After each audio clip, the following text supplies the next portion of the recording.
Hare Krishna. Prapanna parijataya totra vaitraekapanage jnanamudraya krishnaya Gita duhe namaha. Srimad Bhagavad Gita ki jai. Hare Krishna. So I am very, very happy to be amidst all of you in this beautiful new Vrindavan that we are able to enter into by Prabhuji's mercy. So very, very beautiful place actually, and beautified by, most importantly, the devotion of Prabhuji and Mataji. So I am very happy to be here and also amidst all of you. So looks like our Bhakti Shastri course continuing batch. Most of the devotees are from Bhakti Shastri batch, and of course we have also some other guests who have joined, and so welcome all of you in today's session. So I have been asked to speak on the topic of Chatuh Shloki from Bhagavad Gita.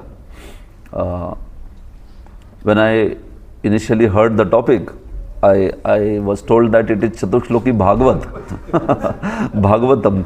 So I said, are you sure you want to have that topic? Because in Chatuh Shloki Bhagavatam there is a huge philosophical discussion. So I thought Prabhuji will certainly relish. But I thought, how about everyone? Will they relish? And then he said, Prabhuji, it is Chatuh Shloki Bhagavad Gita. Oh, okay. I said, not Bhagavad Gita. So very popular section of Bhagavad Gita, Chatuh Shloki. There is Chatuh Shloki in Bhagavad Gita. There is also Tri Shloki. Tri Shloki Bhagavad Gita also. 3 verses which are said to be essence of Bhagavad Gita. From 15th chapter. 15th chapter, 3 Shloki.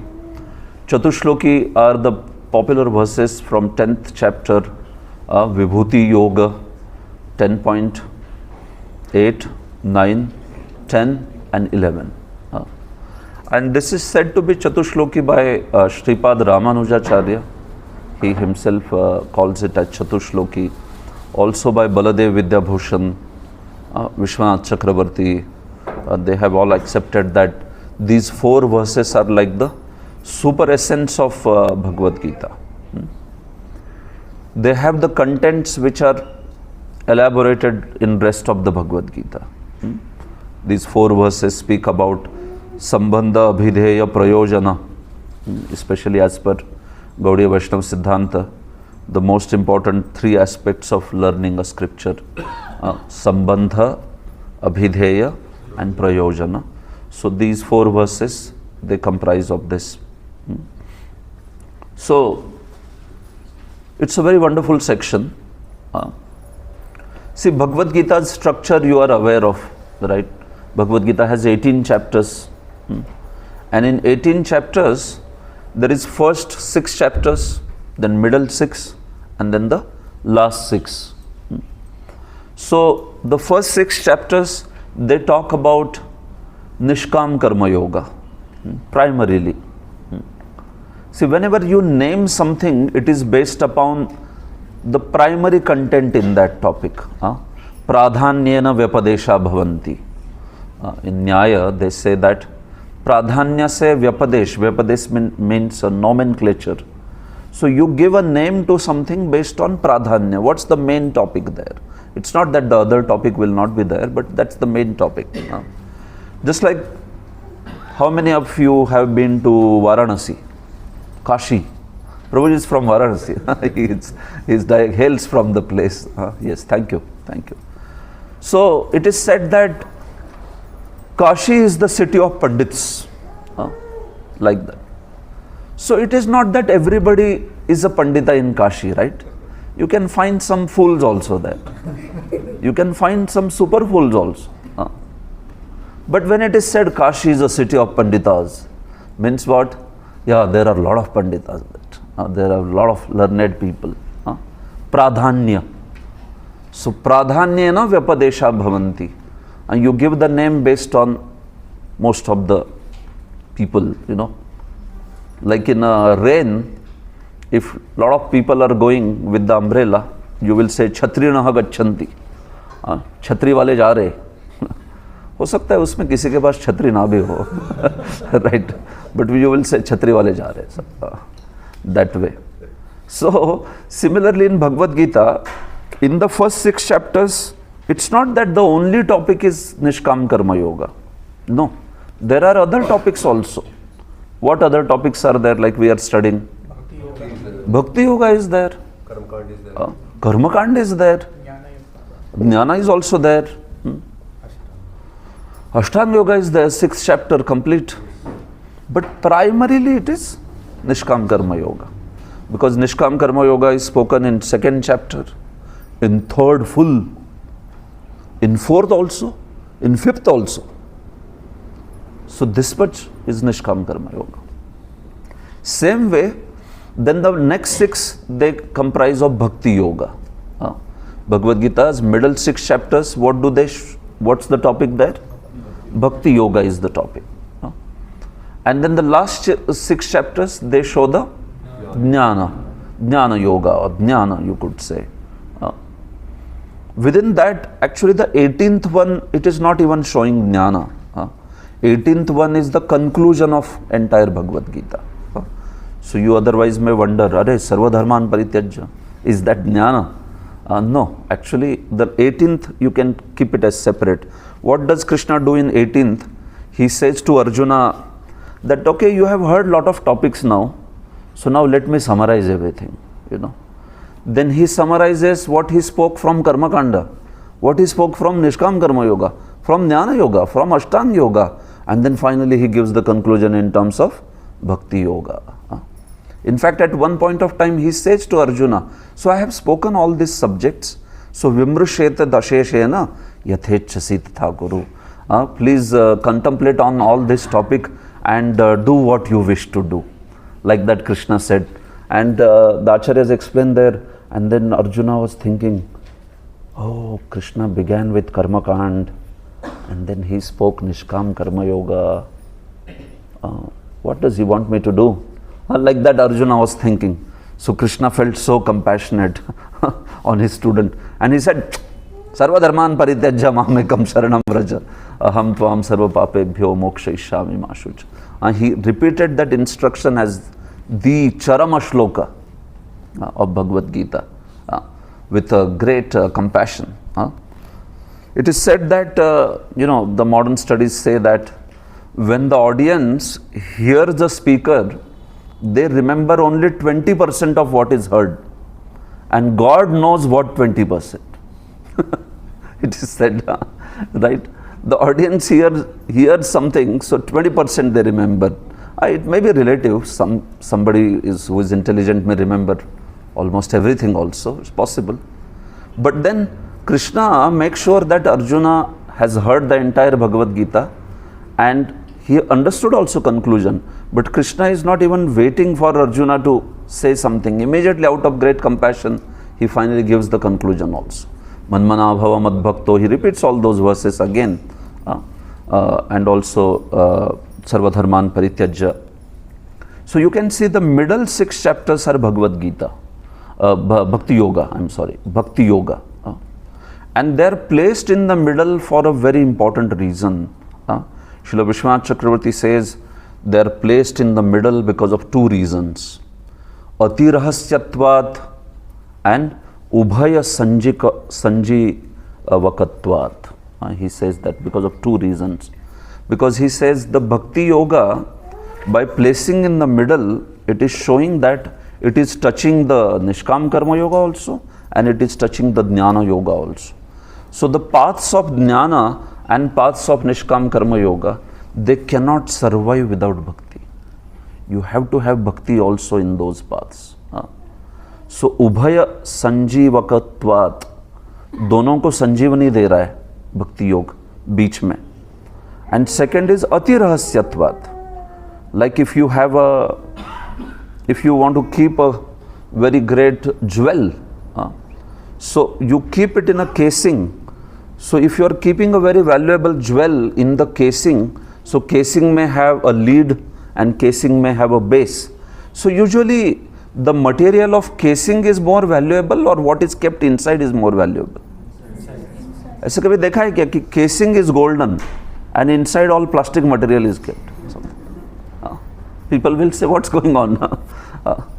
Or you have some very beautiful casing of some, exquisite gem, exquisite, very gems, like very beautiful gems like lapis lazuli or like that. And then inside is what? Kachra, It doesn't happen like that. Whenever you have a valuable casing, what is inside is even more valuable. So similarly, the Nishkam Karma and Jnana, they are said to be the casing. And what is that valuable jewel that is inside of them? That is Bhakti Yoga. So the middle 6 chapters are considered to be most valuable. They are like, that's the most important topic of Bhagavad Gita. So Krishna speaks about different yogas, but he very clearly distinguishes Bhakti Yoga as the topmost. Bhaktyamam abhijanati yavan yaschasmi tatvatah. Even in this last Sarvadharman Parityajya and all these verses, Manmana Bhava Mad Bhakto Madhyajibam Namaskar, he is glorifying Bhakti Yoga. So the message of the Bhagavad Gita is Bhakti Yoga, actually. That's the topmost message. Bhakti Yoga. And especially this particular section of Chatuh Shloki is summarizing process of Bhakti Yoga. That's why it is considered to be the essence of Vibhuti Jnana Vipaka Rupa. He says that Bhakti is what actually Vibhuti Jnana Vipaka. He says that when you have knowledge about Lord's opulence, Vibhuti, then Vipaka, it should turn into Bhakti. So why do we hear about Krishna? Because by hearing the glories, greatness of Krishna, the Vipaka, it following the Bhakti or performing the Bhakti. Krishna also says this in Bhagavad Gita. He says, Etam Vibhutim Yogam Cha. He says, one who knows this, Vibhuti and Yoga, just one verse before that, it is very popular verse. So here you can see. Etam Vibhutim Yogam Cha Mama Yo Vetti Tatvatah So Vikalpena Yogena Yujjate Natra Samshayah. So Vibhuti is the knowledge of God's greatness. And yoga is the knowledge of God's personal qualities. When you know these two things, yo vetti tatvatah, what will happen? Sa avikalpena yogena yujjate natra samshaya. Krishna says there is no doubt that such a person will perform bhakti. Avikalpena, there is just no option but to perform bhakti. Like you know the greatness of Krishna, then you will naturally feel like, oh, this is such a great person. I should worship this person. If you don't know greatness, then you may feel like, Krishna is there, I am here, okay, good.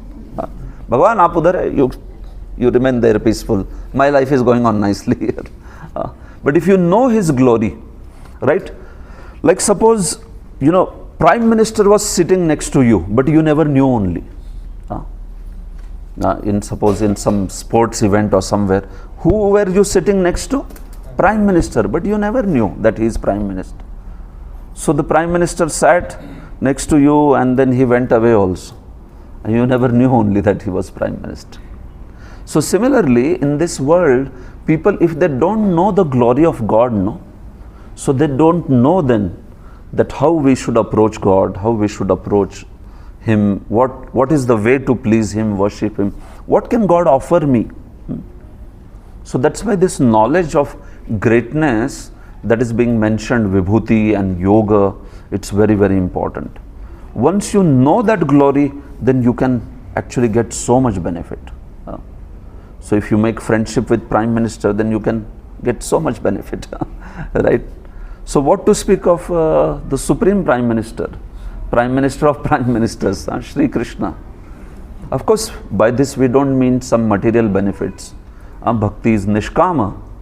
But we mean the opportunity to serve him and be happy in his service and thus attain his abode, that such information, if we have. So it's very, very important that we take the aspect of knowledge. The glory of the Lord, it's quite possible that we may not take him very seriously. If you know the glory of the God, you will take him very, very seriously. That's the purpose of this verse. Avikalpena yogena yujjate. Vikalp nahi bachega kuch, Krishna is saying.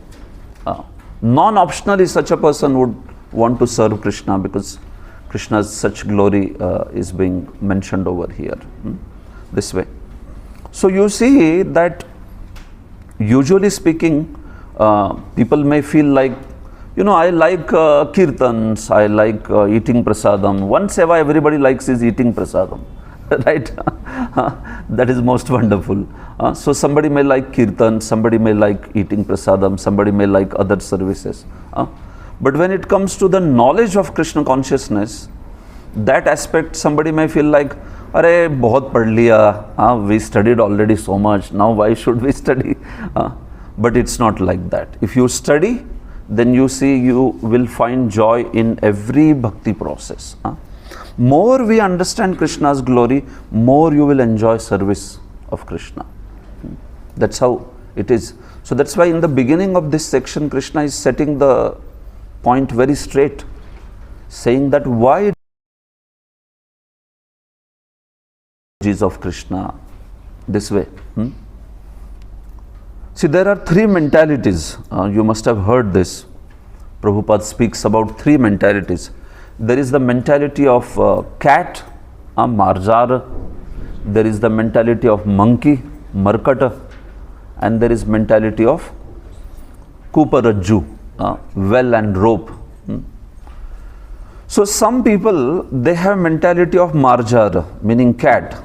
What does that mean? You have seen how a cat carries kitten. So when a cat is carrying kitten, is there any effort for the kitten to be carried? No. She just sits like that, and cat, holds her in the mouth and carries. Any Hare Krishna. Okay, you are going for the translation? Okay, yeah, understand. All right. Yes. So we're talking about three examples: cat, monkey, and kuparajju, the well and rope. So when cat is carrying the kitten, is there any effort on the side of kitten? All the effort is on the side of cat. So some people feel like, I don't have to do anything for my liberation. It is God's concern. I don't have to work. I don't have to do anything. Bhagwan chahenge to mukti ho jayegi. Bhagwan chahenge to I will attain the perfection. I am not going to do anything. Like sometimes people say. I asked one person in the Vrindavan. I said, hey, I didn't see you from long time in temple. He said, Bhagwan ne bulaya hi nahi. He said, Lord didn't call only. Lord is calling from 5,000 years in his scripture, right? Manmana bhava mad bhakto madhyaji maam namaskuru mame vaishyaji satyam te pratijane priyesi sarva dharman parityajya mame kam sharanam. So he is calling from 5,000 years. Problem is, you are not receiving his call only. In scriptures, Krishna is already speaking.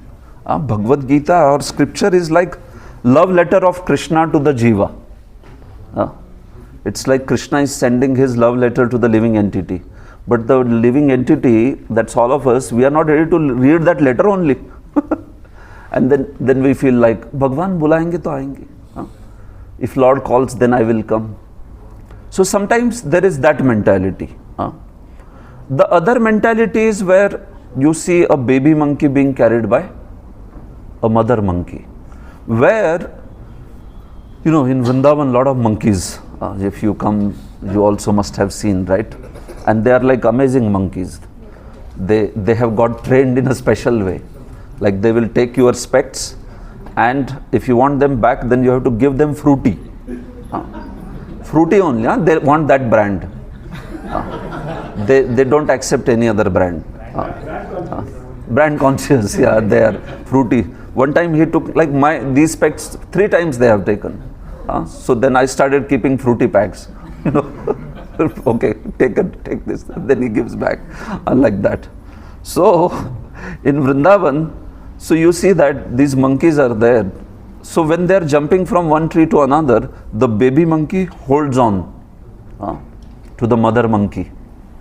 And now in this, when the mother monkey is jumping from one tree to another, the whole responsibility of holding on to mother lies on whom? On the baby monkey. The mother monkey is not going to hold. She has to, the baby monkey has to hold on like that. Sometimes it happens so many times. Mother monkey jumps from one tree to another and the baby monkey falls. And then there is full, chaos, like that they will do. So they will come and then pick up the baby monkey. But yes, the whole effort is on the baby monkey. So this is another mentality where one may feel like God has nothing to do for my moksha. Everything is dependent on me. I only have to take the complete effort. This is another mentality. So there, then whole thing shifts on oneself. My sadhana, my effort, my knowledge, everything me. Like that. God remains a bit out of picture. In the first example, you remain out of picture. And if God wants, like that they will say. Typically in India, so many people would say that. They would say, Maharaj, I said, why don't you chant? No, Maharaj, in the heart, continuously chanting is going on. He said, 24 hours we are chanting, like that. I said, sometimes at least it can come out also. No, he said, it is going on in the deep within the heart. It is actually so deep within heart, he also doesn't know whether it is there. That chanting. So, these two mentalities, and Sanatana Goswami in his Digdarshini Tika gives amazing explanation. Either of these aspects, they don't give a perfect explanation of philosophy of Krishna consciousness. There is something called as Kupa Rajju Nyaya. Kupa Rajju Nyaya, the logic of well and rope. So if somebody has fallen into a well, then what is the way to come out? Yeah. So if somebody throws a rope. So if somebody throws a rope and the person wants to come out, whose responsibility it is to, whose responsibility is? The outside the well? Both? Neither? How many say both? It's responsibility of both. And how many say no, it's primarily the outside person's responsibility. Anybody feels like that? Anybody feels that it is inside person's responsibility primarily? Okay. So actually, this is the philosophy of Bhagavatam, that there is responsibility on both ends. The person who is outside the well, he should pull, and that the person who is inside should hold on to the rope also. Imagine the outside person is pulling, but this fellow has not held the rope only. So he pulls the rope, rope will come out. That fellow is inside only, the well, like that. And imagine if the person inside is holding on to the rope, but outside person is not pulling only. So kripa and there is sadhana. Sadhana from our side, kripa from God's side. When both these factors come together, that's a perfect recipe for achieving the mercy of the Lord. So we see that this pastime is also shown by the Damodar Leela, which is coming, right? In Damodar Leela. So this pastime, Damodar Maas, actually Damodar Maas wants to make us Damodar Das. That's why Damodar Maas is there. This whole benediction in Damodar Maas, that if you light one lamp, this will happen. If you just hear Bhagavatam, that will happen. ये सब किसके लिए है? So that from hearing Damodar Mas's glory, Damodar Mas, you turn into Damodar Das. You become a permanent devotee of Krishna. Not a seasonal devotee of Krishna. Only Damodar month. Just like sometimes there is a sale, right? Next 2 months, sale, So everybody goes purchasing. Oh, sale. Buy one, get 4 free. Like that. So when they also, even the industry, shopping, these malls and all, when they offer the sale in which you get very discounted prices, they want to actually make you a permanent member only. You become a permanent member. That's the strategy actually, isn't it? You take some special offer of the sale and then you find it, oh, it's nice. So then you join, full membership of that or something. So Damodar Mas is also advertising the whole glory of the Lord so that you become Damodar Das. You become the permanent devotee. So these 3 aspects I wanted to say here. So especially Chatuh Shloki is showing this aspect of both the things, that there is an effort from the side of sadhaka and there is also mercy from the side of Krishna. And you see how Krishna speaks about that very beautifully. So this is text 8. Let's begin. Aham sarvasya prabhavo mattah sarvam pravartate iti matva bhajante mam buddha bhava samanvitah. Please read the translation. I am the source of all spiritual and material worlds. Everything emanates from me. The wise who perfectly know this engage in my devotional service and worship me with all their hearts. Yeah. So this is a verse from Chatuh Shloki, the first verse. And it is speaking,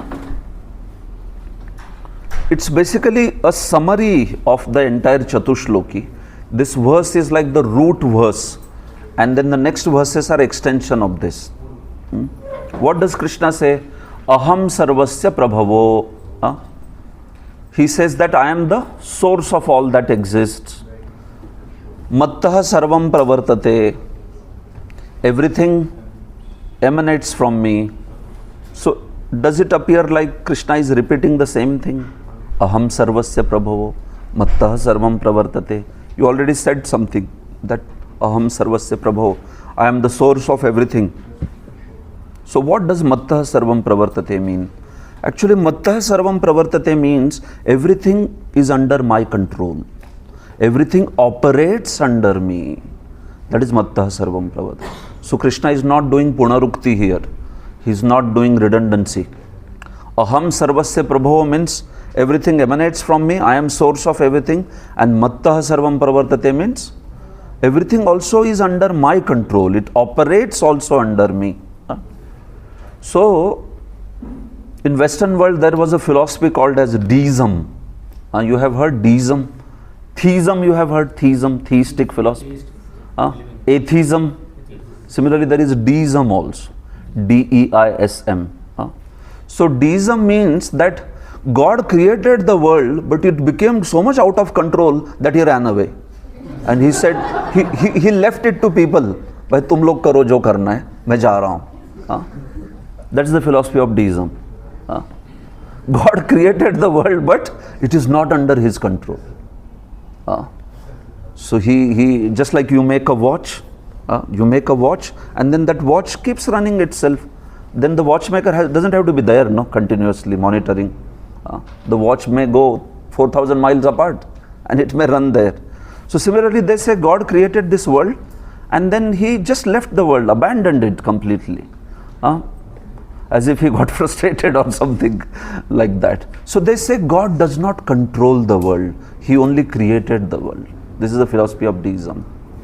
So Krishna is smashing that idea here. Krishna is saying, no. I am the source of the world. I am the one who created it and I also control it. Mattah sarvam pravartate. So God is not like just a watchmaker. He is actually having complete control over this universe also through his energies, material energy, gunas, that are possessed by the material energy. As Paramatma, he is in everything, right? So he says that one who knows me as the source of all that exists and also knows that everything is under my control, such a person, he says, iti matva, knowing this, bhajante mam. What does he do? He worships me, he does devotional service unto me. वो मुझे भजन करते हैं. They do my bhajan, they worship me. Buddha bhava samanvita. Krishna says that those people are Buddha, they are very intelligent, and bhava samanvita, they have also great bhav in their heart. Bhakti is a matter of head and heart, both. So Krishna is saying here that one who has this knowledge of bhakti process, especially Krishna's energies and how Krishna is controlling this world, how Krishna has created this world, how he is maintaining, how he is destroying his all energies. Such a person, he worships me not blindly. How does he worship me? With intelligence, Buddha. And he also worships me not devoid of emotions. What is the word? Bhava samanvita. Both the aspects are there. Krishna says that such a person worships me with head and heart, both. Sometimes people think that bhakti process means there is not much scope of jnana there. This is an idea of Mayavadis or Advaitavadis. They say, bhakti process, na? Yes, bhole bhale bhakta. Like that they will say. Bhakta kaise? Bhole bhale. They are not knowledgeable people. Like that they will say. And jnana? Jnana. Yes, jnana. Very learned, like that. Well, Krishna is saying here the other way around, right? He is saying, bhajante mam. Those who are intelligent, they worship me. And they worship me with heart also. So, the effect of knowledge of Krishna consciousness is that they worship me, mam. The personal pronoun there, mam, that means that they are worshipping Krishna who is full of those qualities, saguna, ananta kalyana guna nidhi, Krishna. It doesn't mean that they hear about how I am source of everything and then they worship Brahman. Krishna is not saying Brahman. He is saying what? Mam bhajante. That way. So subject refers to Krishna as a person. And if you say Brahman, it cannot referred as subject. Brahman can never say mam. ऐसा नहीं होता है, technically speaking. So anyway, don't worry about that. The point over here is Buddha bhava samanvita. The devotees, they are knowledgeable also, but at the same time they have the heart also. So in bhakti process, when you hear the knowledge, it should not remain on the level of intellectualism, sir. That, you hear Bhagavad Gita knowledge, it was nice, it was good, like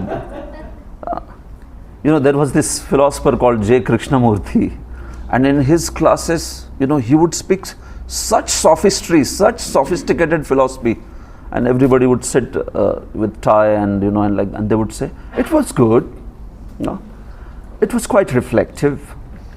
What do at the end of the class? You just go home and continue what you are doing. No practice, nothing. So the philosophy of Krishna consciousness, it should change the heart also. We are hearing about Krishna so that we want to love Krishna. That is the purpose in hearing this knowledge, not just intellectual gathering of the knowledge. So whenever we study Shastras, Bhagavad Gita, Bhagavatam, we have to see, is that effect happening in my life? Is my attraction for Krishna growing? Or nothing is happening? If nothing is happening, then it's an alarm. Then we have to see, why am I not getting more attracted to Krishna, Krishna's service, all the associates of Krishna, Yashodamai, Radharani, Gopas, Gopis. So this should happen. Bhava samanvita. Krishna says, devotees serve me with bhava. Vishwanath Chakravarti says bhavas like dasya, sakhya, Vatsalya, Madhurya, that's the bhava there. Or Baladev Vidyabhushan says, Premna Samanvitaha. Bhava Samanvitaha means prem se. They worship me with great love and devotion. This way. So you can see the aspect of hearing about Krishna's glory actually should lead to these two effects. Where we become wise, we understand the Krishna consciousness and these matters, and we also become greatly devoted. Both these things are there. So, how the devotee becomes, touched in his heart, that's the verse 9. And how he becomes Buddha, that's verse 10 and 11. That's how the Chatuh Shloki has been placed. So you can see this first verse is like a summary of the entire Chatuh Shloki. Krishna is saying that my devotees, they worship me being most intelligent, Buddha, and also Bhava Samanvita, with a great emotion which is there in the heart. So how do they worship him with great emotion? That's the next verse, text 9. And how do they become Buddha? That's the next two verses, 10 and 11, this way. So this particular verse, as per the Gaudiya Vaishnava terminology, it is giving Sambandha, Abhideya, as well as Prayojana. Now you have to recognize and tell me which line, Aham Sarvasya Prabhavo Mattaha Sarvam Pravartate, that is giving the Sambandha Gyan. Which word in the verse is giving Abhideya? Bhajante, the process by which you worship, that is Bhajante. And which one is telling the perfection? Bhava Samanvita, perfect. So you got all three. Sambandha is there, Abhideya is there, Prayojan is there, this way. So you see this popular idea that the Mayavadis have. By this time all of you know what is a Mayavadi, right? Mayavadis are basically the Kevala Advaitis, Shankaracharya's followers, who are Kevala Advaiti. Ramanujacharya also called his philosophy as Vishishta Advait, not Kevala Advait, because he refutes the ideas of Kevala Advait quite extensively in his Ramanuja Bhashya, also in Shri Bhashya very elaborately. So same way all the Acharyas have followed that trend, because you see this philosophy of Kevala Advaita, it basically treats bhakti and all as illusion, or as a low reality, as a vyavaharik satya, not as the highest paramarthik satya. So that's why what I wanted to say is that this aspect that sometimes the Mayavadis say, oh devotees, yeah, you don't have to study, you can be simple, all of you are simple guys, like that. Prabhupada would also address this idea. They say, Vedanta is not for you, you can just perform some service and you be happy. But the devotees, like Prabhupada's title was also Bhakti Vedanta. So Bhakti is also there and the Vedanta is also there. So as students of Krishna consciousness, we should cultivate both the aspects. We should have good knowledge of Shastra, at least the way Prabhupada has explained in his books, and at the same time we should also cultivate the great devotion, service. Both these aspects should go on. So that's what is mentioned over here in the first verse. I mean, we can go in great details. What I'm going to give is the crisp summary of every verse. If you see one commentary, there is elaborate expansion of those. So Aham Sarvasya Prabhavo, it shows that Krishna is the source of everything. He is something called as Upadan Karana. Like if you make some clay pot. So clay pot, for that what ingredients you need? Clay. Clay you need. What more you need? Water. What more? Water, and then potter also. Yeah, the wheel, the stick to rotate the wheel, right? So that mound of clay, that is called as material cause. And this, wheel and the stick and the potter, all this is called as, it is called as instrumental cause. All these terms you will study in Bhagavad Gita. Don't worry about it, even if right now don't understand. It is called Nimitta Karan in philosophical language. So Krishna is Upadan Karan. He is the one who gives the ingredients of this world, and he is also the one who makes sure that this world gets constructed. By instructing to Brahma and Maya Devi, Krishna causes the construction of this world also. You know. So he is the one who gives the ingredient. He is the one who also makes sure that this world is constructed, and he is the one who is controlling it also. So there is a very beautiful example in Bhagavatam to explain this, that how somebody is, someone can give the contents, ingredients to create something, and he can also, create that thing, and finally he can also control that thing. Anybody knows the example of Bhagavatam? What example is there from the nature to explain this idea? Spider. Who said spider? Oh, wonderful. Spider is the example. Urna Nabhi.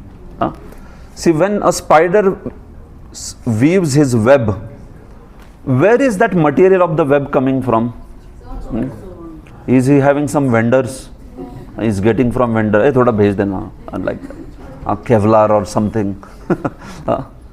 Where is he producing the materials? From his own body. Who is weaving that web? Spider himself. And then who is controlling the web? Spider. But does spider ever get caught in the web? The other insects will get caught. But does the spider get caught? So this example is given for the Supreme Lord. He is the one who is Upadan Karan. He is the one who is Nimitta Karan. And he creates and controls this world. But is he caught up into his own world? Never ever. The living entities like us are caught up. Of course, somebody may say in that example, the spider wants to catch the insects. In Krishna, actually doesn't want to catch us. In fact, he wants to free us from the web. But the example is showing this aspect, that how Krishna is the cause, which is at material level, instrumental level. So that is all spoken in this Aham Sarvasya Prabhavo Mattah Sarvam Pravartate. All right. So one who gets the knowledge of Krishna's energies, what does he do? Yes? He worships the Lord. And how does he worship? With intelligence and bhava and heart also. This is clear? So now let's see, go ahead and see how these devotees, they get this bhava. That's the next.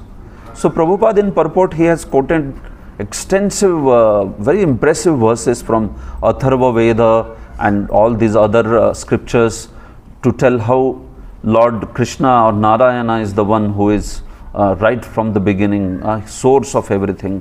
Narayanad Brahma Jayate, Narayanat Prajapati Prajayate, Narayanat Indro Jayate. And he's quoting so many verses. Atha Purusho Havai Narayano Kamayat Praja Srijeti. So, dekhiye, all these amazing verses Prabhupada has quoted that way. So, it is talking about that Aham Sarvasya Prabhavo, that particular aspect. So, now he is going to talk about how do they become Bhava Samanvita.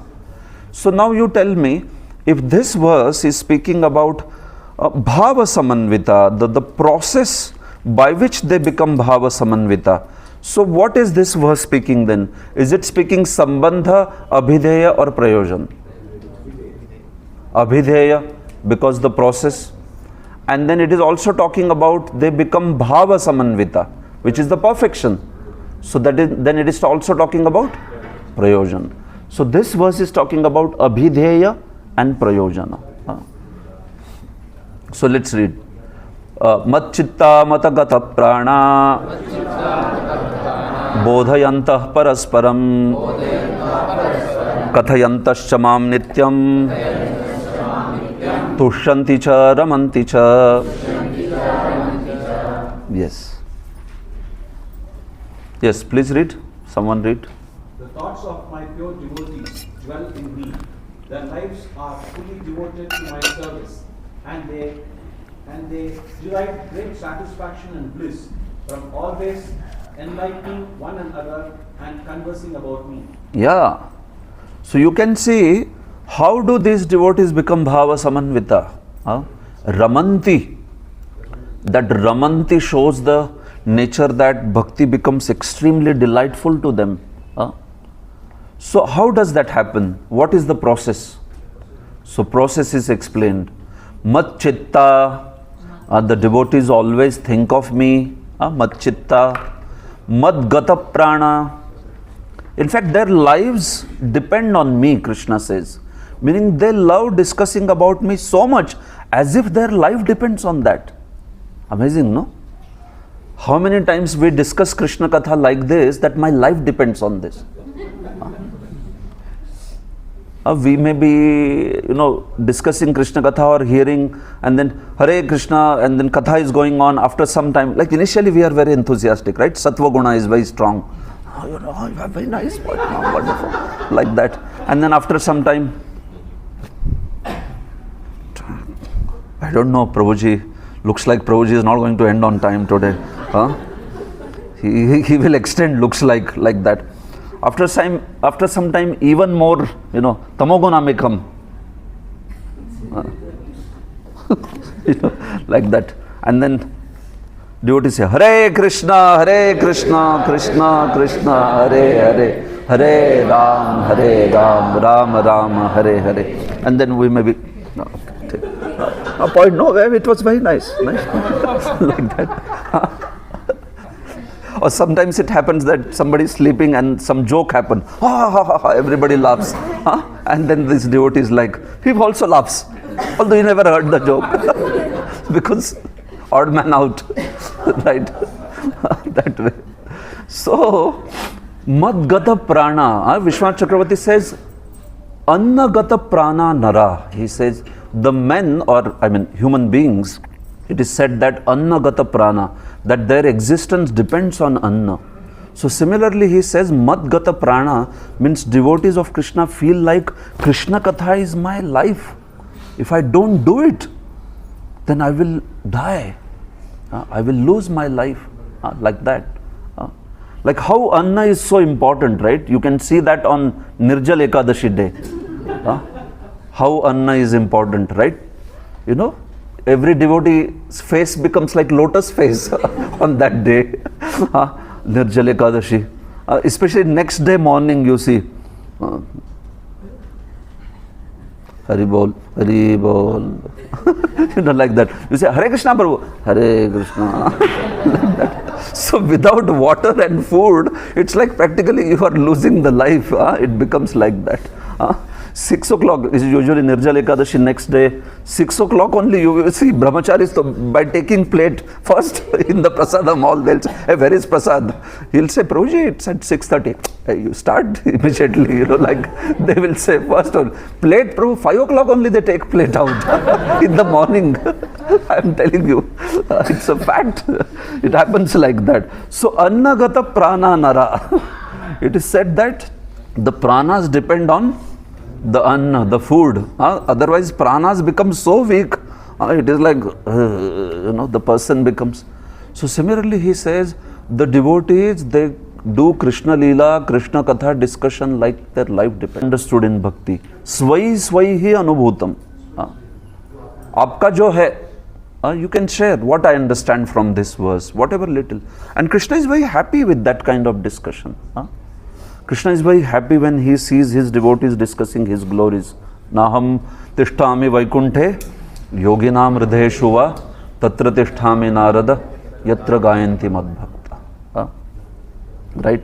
You know that famous story of Alvars, where there is enough place for 1 to sleep, then 2 to stand, 3 to sit, and then 4 to whatever. Like you know that better, right? Yeah. So who was the 5th one? Lord Narayana himself. So 4 devotees, when they came together to glorify, then they found that it's not 4. It looks like there are 5 people here. It was a very heavy rainy day, and on that rainy day they had taken shelter of a small hut kind of thing, and then they saw that it does, and they were all great alvars, so they were glorifying Krishna's glories so wonderfully, and they were glorifying Narayana, and then they felt like it's not 4 people here, it's 5th, and then one of them lit some fire and saw that who was standing? Lord Narayana was standing. He was the one 5th. When they started glorifying, he couldn't stay and he appeared over there. So tatra tishtami narada yatra gayanti madbhakta. Sorry. Just a minute, I'll just switch it. So that's the point. Madgata prana bodhayanta parasparam, bodhayanta, enlightening each other on the topics of Bhagavad Gita, on the topics of Krishna's glory, Krishna's leela, parasparam bodhayanta, kathayantascha, are doing kathas, elaborate kathas on Krishna leela. So that's the process of bhakti. Vishwanath Chakravarti says Machita refers to the smaranam, bodhayanta refers to the shravanam, and kathayantascha refers to the kirtanam. Haribo. Shravanam, Kirtanam, Smaranam. So he says these 3 limbs are the life of bhakti. These 3 limbs are so important. So no matter what service we render, some of us may do the Archa Puja, Archa Vigraha Seva, someone may be doing book distribution, someone may be doing teaching, preaching, cooking, making dress for the deities, whatever. Any service you render, 3 limbs of bhakti are super mandatory. They are anivarya. What are these 3 limbs? Shravanam, Kirtanam, and Smaranam. It has to be there for everyone, that way. So if we don't do this, if we don't regularly hear Krishna Katha, if we don't speak about Krishna, and it doesn't have to be always that you speak in a great assembly, like a big devotee. No, you can speak to even another devotee. Together we can discuss some Bhagavad Gita. What did you understand? It can be even very informal kind of setting. But Shravanam, Kirtanam, Smaranam has to be there. See, if it is not there, then we may be saying, oh, I am rendering lot of service, but we will not stay to render that service. If we want to stay lifelong in rendering the service, then we have to take care of Krishna's, especially these 3 limbs where we hear about Krishna, glorify Krishna, chant his glory, speak about it, read about it. Sometimes we may not even understand it. Sometimes devotees say, Prabhuji, Bhagavad Gita we read, but we don't understand, like that. But say something you will understand at least. Bhaktisiddhanta Saraswati used to give example. Sometimes what happens, if in Ayurveda, if somebody becomes too weak, and he is not able to take anything, so the person is only offered some ghee. So daily he is offered some ghee. And even that person may not be able to digest, but little bit he is able to take. Something goes inside, and then that accumulated ghee gives the person strength then. That's one of the ways they cure a certain malady. So similarly, Bhaktisiddhanta Saraswati says, Prabhupada's Guru, Bhaktisiddhanta Saraswati, that he says when we hear Krishna, sometimes we may not understand much, but still something is going inside. Like that ghee, it will stick, and then slowly it will become so much that you will also become very strong devotee. Why? Because of hearing for so many years nicely. So, Shravanam, Kirtanam, Smaranam, these 3 limbs of bhakti, they are to be performed. That's what is devotees actually life and soul. They want to discuss these things. So amongst the devotees, it should never happen like they come together and the talk is completely worldly talk. Some politics or some sports or some this, that. Little bit we can, just to know about what's happening in the world. That's okay. But not like 2 hours katha on political scenario in the world. Not like that. We discuss Krishna's glory, we discuss Bhagavad Gita, we discuss. You can be updated in the news of the world, but you don't have to discuss it so much, because main thing is actually, as devotees, we want to remember Krishna as much as possible. Smartavyam sadatam Vishnuhu vismartavyo na jatu ched.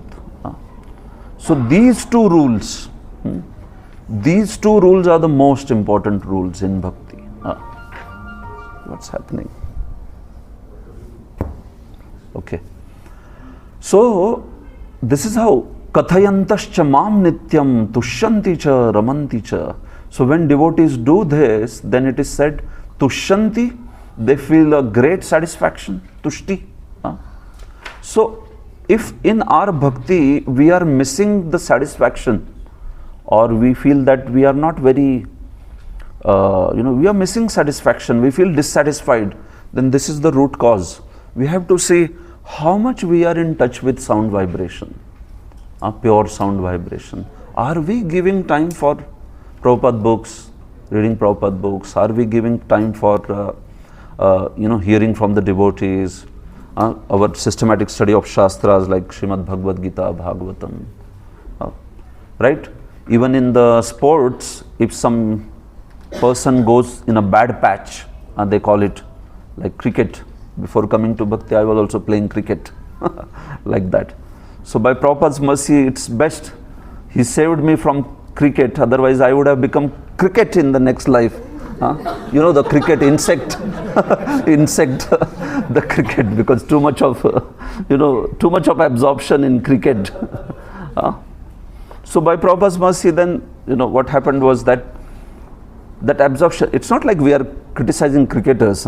What we are saying is, a life devoid of God consciousness, then we never know where we will end up into, isn't it? Mysore Park. Prabhuji remembers everything nicely. So the point is that we see kathayantascha mam nityam tushyanti cha ramanti cha. So this aspect actually, that we take to Krishna consciousness, and when we keep a focus on discussing subject matter, so the spiritual subject matter, then we become very much nourished, tushti, ramanti cha. In fact, we delight in it. Tushyanti is satisfaction, ramanti is a great delight. Ramanti is ramaman ho gaye usme. Tushyanti is he feels, it was nice. Ramanti is like ecstatic. So Vishwanath Chakravarti says this ramanti shows the aspect of raganuga bhakti. He says it is showing raganuga aspect. Ramaman ho gaye, ramanti, like that. In fact, he quotes that famous verse, Yuvatinam yatha yuni yunam cha yuvato yatha manobhiramate tadvad manome ramatam tvai. He says that, the devotee starts getting so much relish in Krishna's topics that he feels like, this is the greatest joy in my life, when I get to hear the glories of the Lord. Tushyanti cha ramanti cha. So it's very important that we organize our life in such a way that we get time for these things. We get time for these things. These are actually the activities of the devotees. So we all have responsible positions, So, most of you are most responsible people in the society, holding big positions and like that. So that is our aspect of swadharma that we are doing from the aspect of being a grahastha and being in certain aspect of varnashrama. But this is actually the paro dharma. That is swadharma, but this is paro, meaning this is transcendental dharma. This is the supreme dharma. So we have to take out time for this also. Like that. Then it's a perfect package. If we do this aspect as well as our duties. Savai pumsam paro dharmo yato bhakti adhokshaje ahaitukya pratihata yayatma suprasidati. So paro dharma, it means the supreme dharma. So the supreme dharma is this bhakti process. So you can see this verse is talking about abhidheya, the process, and how that abhidheya leads to the delight, ramanti. So that's why this verse is speaking about Abhidheya as well as Prayojana. Both the aspects have been spoken here very beautifully.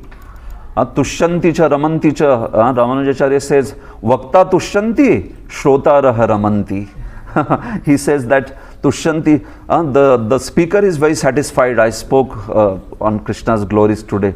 And the audience, they are like delighted. Wow, maza aa gaya aaj to, badhiya, like that. He says that. So he applies Tushyanti for the Shrota and Ramanti for the audience. Because what happens actually, being audience is a very fortunate position. I mean, sometimes you may give, like you may speak a certain topic at multiple places. So if you are speaking for more than one place, no, in second or third place you feel like, अरे हाँ सुबह से तीसरी बार बोल रहा हूँ, like that same topic. But the audience is very delighted. Every place you go, they are all ecstatic. They are hearing, they are finding it so wonderful this way. So sometimes the Vakta may become somewhat little bit like this, that, this is from morning, third time I am speaking, like that. But the Ramanti, so it's a very you could say, fortunate position. That's why it gives us so much joy. What is that? Vasudev Katha Prashnaha Purushanstrin Punatihi Vaktaram Prachakram Shrotrans Tatpada Salilam Yatha. Bhagavatam Dashamaskandha says that the Vasudev Katha Prashna, the questions related to Vasudev Katha, related to Krishna, they purify three kinds of people. Who? Vaktaram means the speaker, then Shotran, which means the audience, and Prachakam, one who is a questioner. So everybody is purified. Everybody finds great delight. Everybody finds the great joy. So you see, this is the process actually. The process of bhakti is to come together and chant the glories of the Lord, discuss Krishna Katha, understand Bhagavad Gita, understand Bhagavatam, understand all the other beautiful devotional scriptures this way. So Prabhupada also has written very wonderful aspect, especially in that the Srimad Bhagavatam is a very, very beautiful narration. Puraneshu, see, this is Padma Puran. Padma Puran says, Puraneshu tu sarveshu Srimad Bhagavatam param yatra pratipado Krishno giyate bahudarshibhi. Padma Puran declares that amongst all the Puranas, Puraneshu tu sarveshu Srimad Bhagavatam param, the Bhagavat Puran is considered to be the topmost. Yatra pratipado Krishna, because in every word of Bhagavat Puran, Krishno giyate, Krishna ka gungan kiya gaya hai. Bahudarshibhi, in multiple ways by the sages. So Prabhupada, that's why he is saying, for devotees, one of the best topics to discuss is Srimad Bhagavatam. Srimad Bhagavat Puran, the Sattvic Puranas, basically they discuss Vishnu's glory, but in that also Bhagavat Puran is exquisitely special. Vishnu Puran is special, Bhagavat Puran is special, Brihan Naradiya Puran is special. These are all Sattvic Puranas. So that's why Bhagavatam is very dear to the devotees. Srimad Bhagavatam Pramanam Amalam Yad Vaishnavanam Priyam. Vaishnavam ke liye it's very, very dear. So if you are studying Bhagavad Gita, the next target is then Srimad Bhagavatam. Systematic study of Srimad Bhagavatam. And Prabhupada is himself giving. Right? In Bhagavad Gita he is telling, that's the next target now. Srimad Bhagavatam. Sometimes when we run the Bhakti Shastri course, the students ask, Prabhuji, Bhakti Shastri ho gaya to khatam na phir? Like they say, once Bhakti Shastri is finished, over, no Prabhuji? Nothing further to be. No, I said it is beginning only. After that, 3 more courses. They are like, 3 more courses. So after those 3 courses also it is not stopped. Still it will be going on, right? So perpetual students.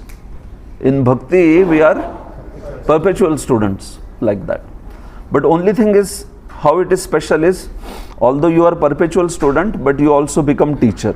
Each one teach one while being taught by one. It's like that. Everyone becomes a teacher also after some time. And he is being taught by somebody, and he is in turn teaching to somebody. And that is good. See, the knowledge, no, it should be in flow. If the water gets stagnated, it smells. But if the water is free flowing, then does it smell? No, it's very clean. It's very pure. Similarly, knowledge should not get stagnated. You are reading, and you share it with others. You speak it. Then you see that knowledge will be very pristine. It will become very pure. If it is not shared with others, then it starts smelling. How does that smell come? That smell comes in terms of the head wet, ahankar. He will say to others, "Kuch padhte jao thoda sa. You should also read. Why are you wasting your time? You should read." Like that. So that ahankar starts coming. Why? Because he thinks that he is only wise, nobody else is. But when you share the knowledge, you become humble. When you share knowledge, you become humble. How? Because when you speak it to others, then Krishna says, what about yourself? Are you practicing? Are you practicing what you are speaking? So if I am saying to all of you that devotee should organize his life in such a way that he should get the time for Shravanam Kirtanam, then my mind will also say to me, no, what about you? You are practicing this, no? So this is how it works actually. It makes us serious more. When you speak it to others, no, we ourselves also become serious. That way. So Prabhupada very much encouraged this thing, right? You said 12 o'clock, Prabhu, right? We have time till 12 or what? What was the, Prabhuji? I was told till 12 o'clock time. Correct. So how much time I have? 12. So fine. We are all right. So this was the second verse of Chatuh Shloki, which speaks about the process. How do the devotees become bhava samanvita? How do the devotees relish? Now, what are the next two verses speaking about? Who wants to tell? How do? What are the next two verses speaking? 10 and 11. Yes? Buddha. How does the devotee become Buddha, or the most intelligent, in the sense that how he becomes the knowledgeable? So that aspect is being spoken. Tesham satata yuktanam bhajatam priti purvakam dadami buddhi yogam tam yena mama upayanti te. Yes. Please read the translation. To those who are constantly devoted to serving me with love, I give their understanding by which they can come to me. Yeah. So this is a beautiful effect. Now, we were talking about that example of rope and well in the beginning. So rope and well, it shows that aspect of, one aspect is we holding on to the bhakti process. Other aspect is Lord Krishna should give the mercy.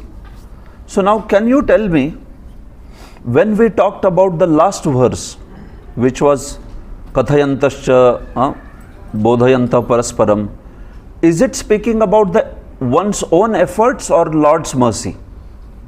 What is it speaking about? You have to raise hand and answer, because if you speak all of you together, I just don't understand what is the answer. Yeah. Yes? Very nice. Very wonderful.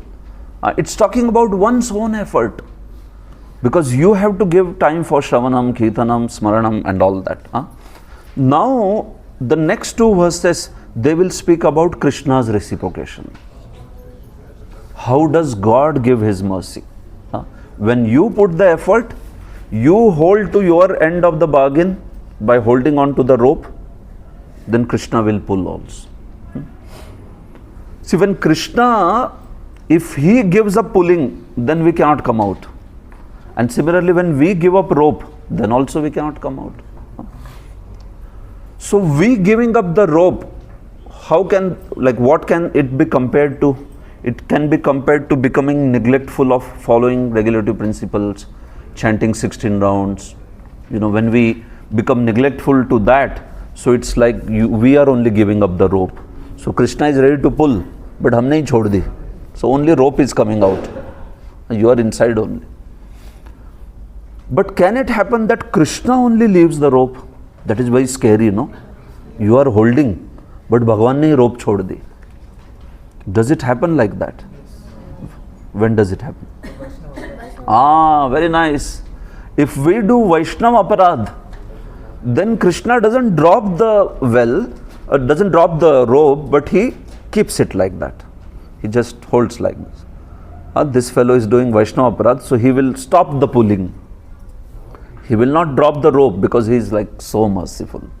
Surdham sarva bhutanam. So he will never drop the rope, but he may stop pulling. And then we are year after year, Hare Krishna, but nothing is happening. Same ahankar, same pride, same problem. What's going on? What is happening? Krishna ne khichna band kar diya. Why? Because we may be offending devotees. So that's why in the Vaishnava Vrinda, we see that all Vaishnava Acharyas, they have taught us that we should actually be very humble. How we see that? How even in the great tradition of Sripad Ramanujacharya, what beautiful examples of humility. How the Vaishnavas are always super humble. Or even in Gaudiya Vaishnavism, we see that such great examples of humility, Narottam Das Thakur, and even great Bhaktisiddhanta Saraswati Thakur, and all of them, Prabhupada himself. So this aspect of how Krishna reciprocates, how Krishna keeps his end of the bargain, that is spoken in this verse. Tesham satata yuktanam bhajatam priti purvakam. He says, when such devotees, satata yukta, they are constantly engaged in my service. And is that service done mindlessly? No. Priti purvakam. It is done with great priti. It is done with great desire to please me. So, as I was saying, bhakti is not just a seasonal affair.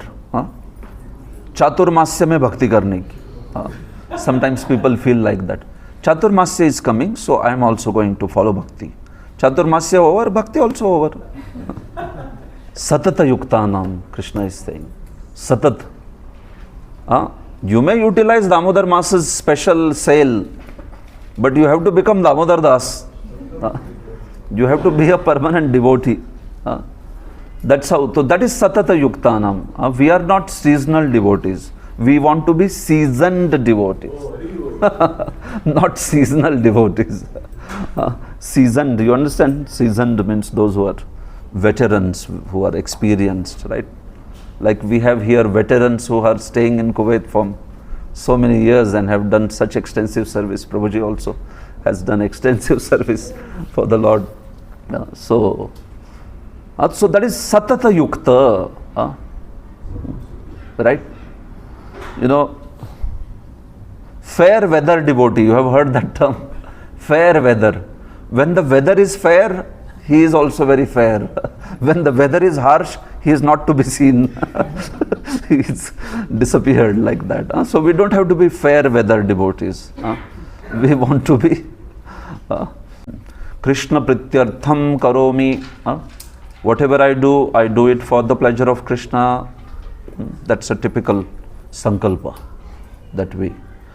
So Krishna says, Dadami buddhi yogam tam yena mam upayantite. For such a devotee who is constantly serving me with devotion, I give him the buddhi yoga. Yesterday we discussed buddhi yoga. Remember? What are the two meanings of the word buddhi yoga? Nishkam karma yoga, bhakti yoga. So when Krishna says, I give them buddhi yoga, means will it refer to bhakti yoga or nishkam karma yoga? Here.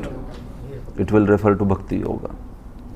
So Krishna is saying, I give them the intelligence in bhakti by which they will be mam upayanti, they will be able to attain me. So this is a very amazing verse actually.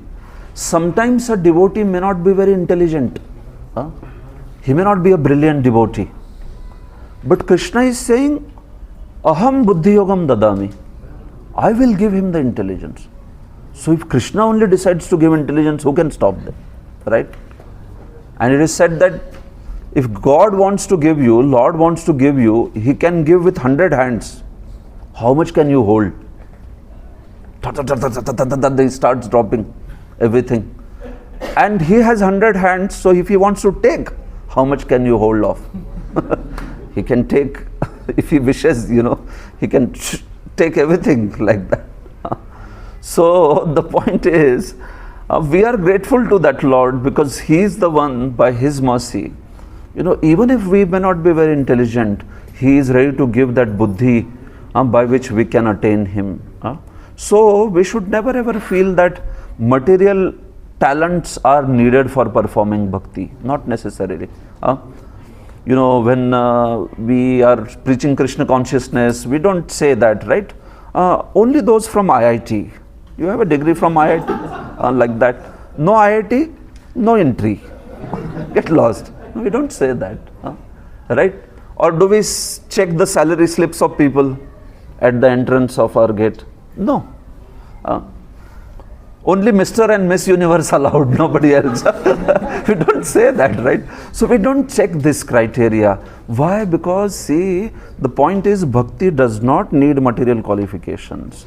Whoever you are, does your heart want to serve Krishna? That's it. Krishna says, if that is there, aham buddhi yogam dadami, I will give you everything. Krishna does not necessarily want a talented servant. He wants a willing servant. Whom does He want? Willing servant. And this is shown by Ramachandra by having his army, the monkeys. I mean, what was except you leave Hanuman and Sugriv and Nalanil and all of them, but the ordinary monkeys, what was their power in front of Ravana's army, which was highly sophisticated? They were technocrats, Ravana's army, extremely technological. But in front of that, what were the weapons of these Vanaras? That was with special monkeys. Others, stones. Stone. He's coming and putting stones like that. So the army, Ramayana says, was not at all sophisticated. Ravana had a very sophisticated army. There is a description of what all different kinds of ayudhas they had. वो पूरा weaponry पे lesson है एक. But you see, taking such monkeys, Ramachandra fought a war and won the war also. He is showing that I want a willing servant. I don't necessarily want a super talented. If he comes, most welcome. Not like the other way also. The talented people come and we say, hey, you, no entry.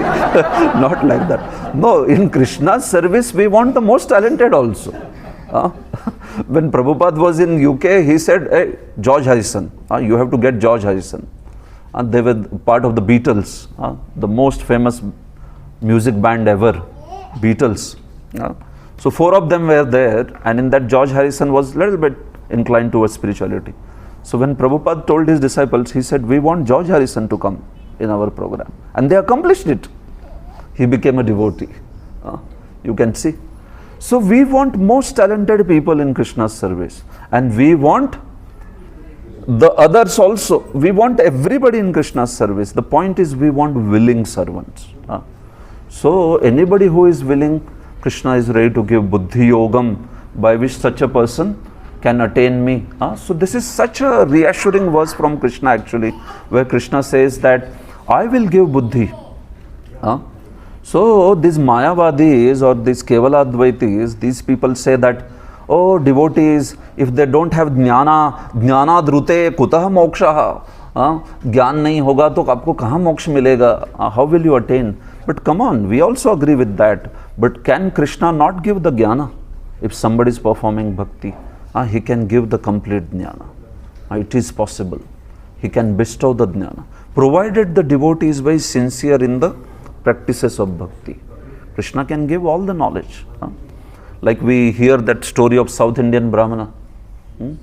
So he was not able to read Bhagavad Gita properly. He was not that educated like the other Brahmins. Dharma kshetre, Kuru kshetre, Samaveta Yuyutsavah. He was not pronouncing like that.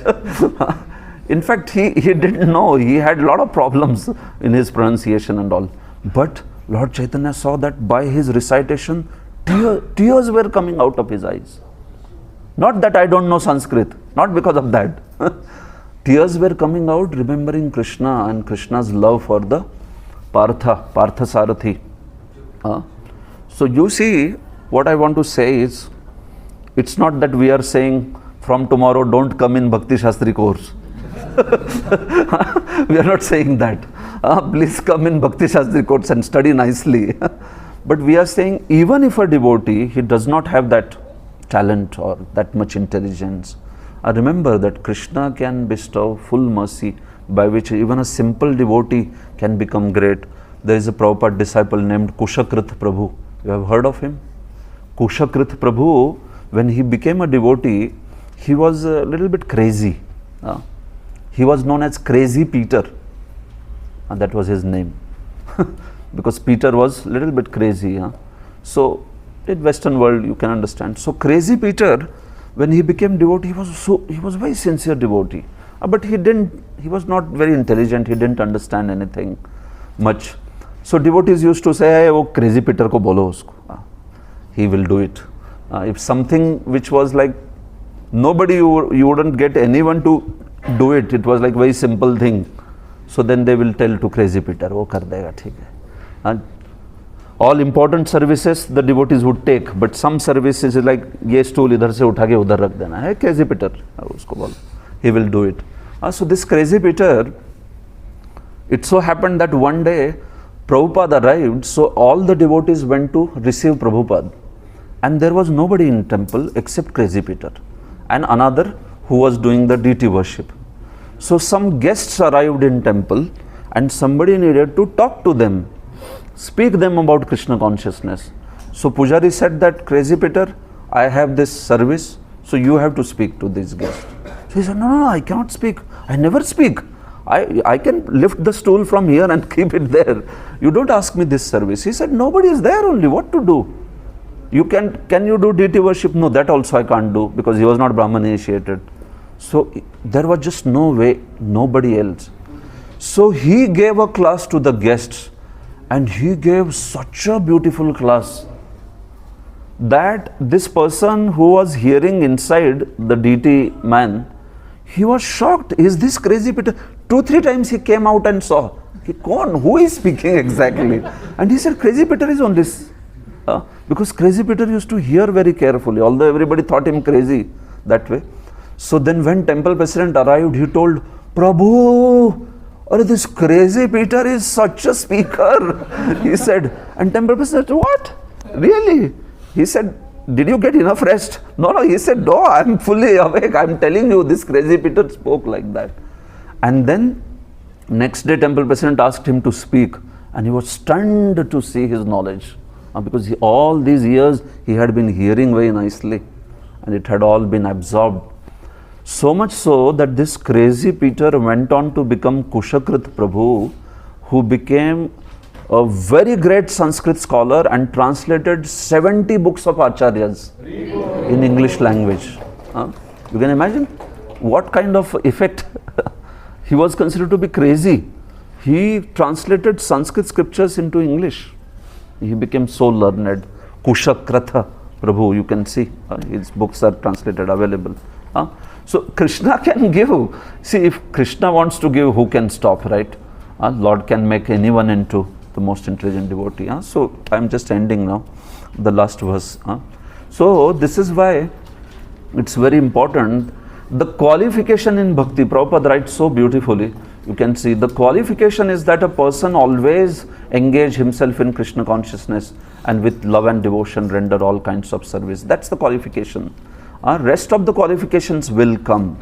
Krishna wants a what sort of servant? A willing servant. If he is willing, everything will come. Simple devotees, but they have become the extraordinary speakers, extraordinary painters, extraordinary singers also. Before they were only bathroom singers, but after coming here they have become best singers, best cooks sometimes. We have in congregation some Matajis who never cooked at their house. So we thought they are going to experiment on us. But then they have become so expert in cooking by rendering service in temple. Like some of them came from like different backgrounds, like very rich background where always maids only cooked or something. But they became, in Krishna's service, they became ecstatic cooks, ecstatic singers, everything. Krishna can bestow. So how does he do that? That's the last verse. We will stop with this. Tesham evanukampartham aham ajnanajam tamah nashayamyatma bhavasto jnanadipena bhasvata. Yes, read. To show them special mercy, I dwelling in their hearts, destroy with the shining lamp of knowledge the darkness born of ignorance. Yeah. So if somewhere to ask that akshepa or question saying how Krishna can give the buddhi, how can he give buddhi yoga to such a devotee? So Krishna says, because I am in the heart. Simple. Because I am in the heart, so from the heart I can give them all the intelligence. Tesham eva anukampa, very sincere. So what do I do? Situated within his heart, ajnanajam tamaha, that darkness which is caused by the ignorance. What do? Nashayami, I destroy that darkness. I destroy that darkness with bhasvata jnanadipena, with the lamp of knowledge. So imagine our heart is compared to be like a dark place. So in that dark place, if Krishna switches on the light, what can be greater thing than that? So see, what is this darkness? This is basically darkness of knowledge. One may not have understanding of Supreme Lord, or one may have a lot of doubts. So when you start practicing bhakti, Krishna within the heart also, he starts giving, he starts clearing those doubts and giving great knowledge, great aspect, which it starts nourishing us from the within, like that. So whenever there is darkness in any place, what is the first thing that we should look about? Light. If darkness is there, first we look for the light. Similarly, in our life also, whenever the situation arises of confusion, arises of depression, confusion, or we don't understand something, why it's happening in my life, first thing is we should search for the switch of the light. What is that switch? Bhagavad Gita is the switch. Haribo, you take the switch and put it on. Otherwise, sometimes devotees keep Bhagavad Gita as it is. The name is there as it is, and they keep also as it is. I mean, many devotees, this story happens when they go to places, the Bhagavatam or Bhagavad Gita, that cover which is there, packed up, it is as it is. And they say, I said, so Prabhu, how this cover is as it is here? So he says, yeah Prabhuji, I took Gita 10 years back and I kept it as it is. Like that. So why you did not open it? No, we were waiting for you. We were waiting for Murta, like that. So we don't have to wait for that Murta. You just take that book, open it up and start reading, it's the most. So that's the switch actually. And Krishna says that because I am within the heart of the devotee, so Krishna says, I will destroy all the darkness. So this is the ways by which we see Krishna is saving his devotee, he is helping his devotee. So Prabhupada gives beautiful example in his purport of how Lord Chaitanya spoke this to Prakasha and Saraswati also. And especially this South Indian Brahmana, we see that in his life also, this example, how Krishna within the heart, he gives the mercy. So we'll stop with this. Prabhupada, you can see. Even if a devotee does not take advantage of the literatures or of his spiritual master, if he is sincere in his devotional service, he is helped by Krishna himself within his heart. Sometimes one may not be very intelligent to understand literatures, Shastra, or one may not be able to understand Guru's words also. But if he is sincere, then Krishna will certainly help. The only qualification is that one carry out devotional service in full Krishna consciousness. So, such is the Chatuh Shloki, where we saw that. To summarize, the first verse speaks about anyone attains the knowledge of Krishna, such a person worships Krishna as with the knowledge Buddha and with the heart Bhava Samanvita. How do devotees attain that devotional heart Bhava Samanvita? That's spoken in the second verse. And how the devotees become Buddha, the intelligent, that is spoken in the third and fourth verse. So that sort of is a crisp summary of Chatuh Shloki. As I said, it's a very elaborate discussion, but in today's session we just wanted to make sure. Otherwise, when I take this section for Chatuh Shloki, for every verse we give 1 hour. 1 hour per verse. So it's a 4 hours discussion that way. But that's fine. That's part of Bhakti Shastri. So this is the section that is Chatuh Shloki. Srimad Bhagavad Gita Chatuh Shloki ki Jai. Srimad Bhagavad Gita ki Jai. Shri Krishna Bhagavan ki Jai. Srila Prabhupada ki Jai. Samasta Acharya Vrinda ki Jai. Nitai Gaur Premanande Hari Hari Bol. Thank you. Hare Krishna. Little bit overdue as usual.